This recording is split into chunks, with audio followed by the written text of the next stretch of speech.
לא מעט שכירים במשק זכאים להחזרי מס מהמדינה בשווי של אלפי שקלים. ועל הבירוקרטיה מייגעת וצריך למלא הרבה מסמכים, ולכן רוב השכירים מוותרים על ההטבות שמגיעות להם. הכתבה של יעל עבדי.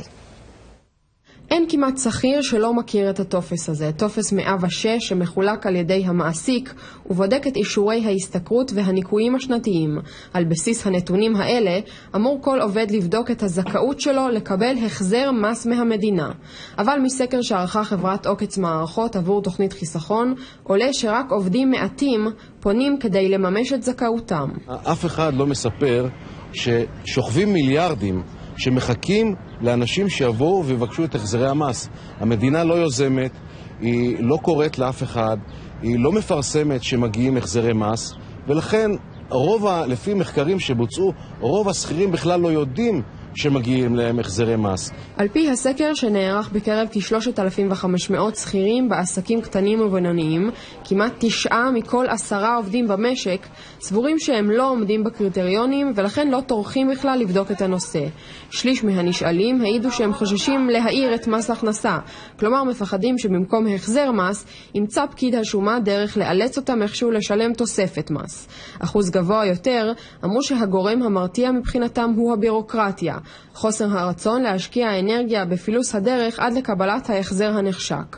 בענף הביטוח והבנקאות זה קורה פחות, ובענפי ההייטק, התעשייה והמסחר השיעורים גבוהים יותר. אבל שימו לב, בניגוד אולי לדעה הרווחת, להרבה יותר מאיתנו מגיע החזר מס. בדיקה שערך לאחרונה הייטק זון, מועדון הצרכנות של עובדי חברות ההייטק בישראל, שבחנה נתוני שכר של כ1,000 עובדים, מראה כמעט מחצית מהנזכרים זכאים לקבל החזר מס לשנים 2010 עד 2013. ומי שבכל זאת יאזור כוחות ואומץ, יגלה שזה יכול להיות משתלם למדי. הסכומים שאנשים מקבלים כהחזרים, מהניסיון שלי, מגיעים לאלפי שקלים בשנה. אם אדם הולך ובודק את עצמו ומגיש בקשה להחזר מס למספר שנים, יכול להיות מצב שהוא יקבל על כל שנה 2,000, 3,000, 5,000 ו6,000 שקל. אני עבדתי כ10 שנים כשכיר. לא היה לי מושג בכלל על האפשרות, בכלל לא חשבתי שאמור להגיע לי משהו, ואיזשהו חבר הציע שכדאי לי לבדוק. זה היה בסוף סכום שעמד על כמה עשרות אלפי שקלים. בשורה התחתונה זו משוואה פשוטה מאוד. יותר מודעות לזכויות שלנו, פחות חשש מהבירוקרטיה המעיקה, ואולי, רק אולי, סכומי כסף נכבדים שיכולים לחזור אליכם בסוף התהליך. מי שהעמיד למחירה דירת